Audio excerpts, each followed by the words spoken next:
شیخ سوال نمبر 3 ہے کہ یا ساریت الجبل جو حدیث ہے بالحاظ صحت کیسی ہے، اس بارے میں تھوڑی وضاحت فرمائیں۔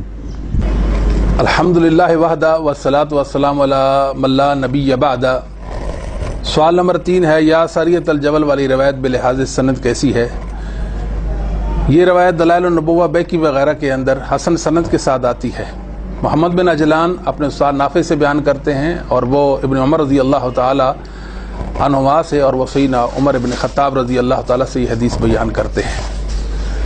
اب اس میں ایک یہ اعتراض آتا ہے کہ محمد بن عجلان جو ہیں یہ مدلس ہیں اور ان کے ساتھ نافع سے بیان کر رہے ہیں۔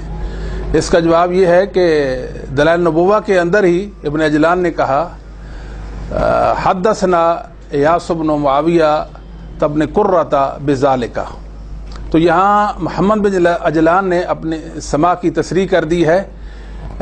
وہ نافع سے ڈائریکٹ بھی بیان کرتے ہیں، یاس بن معاویہ بن قرہ کے واسطہ کے ساتھ بھی بیان کرتے ہیں، اور یہ حدیث انہوں نے دونوں انداز سے بیان کی ہے، واسطہ کے ساتھ اور بغیر واسطہ کے ساتھ۔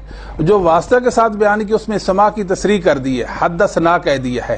بعض اہل علم کو اس میں یہ ایک شبہ واقع ہوا ہے کہ شاید اس کا مطلب یہ ہے کہ محمد بن عجلان نافع سے اور وہ یاس بن قرہ بن معاویہ سے، وہ ابن عمر سے بیان کرتے ہیں، حالانکہ ایسا نہیں ہے۔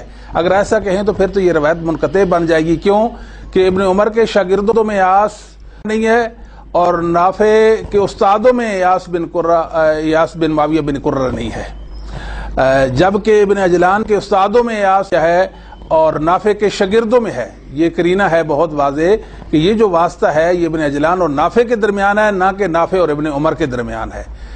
دوسری بات یہ ہے کہ حافظ ابن کثیر رحمۃ اللہ علیہ بہت بڑے محدث اور بہت بڑے مورخ اسلام اور وہ مفسر ہیں، وہ فرماتے ہیں وہذا اسناد جید حسن، اپنی کتاب البدایہ والنہایہ 7 جلد ہے، صفحہ نمبر 131 ہے۔ اس طرح حافظ ابن حجر رحمۃ اللہ علیہ نے الاصابہ کے اندر فرمایا ہے وہ اسناد حسن، یہ 3 جلد صفحہ نمبر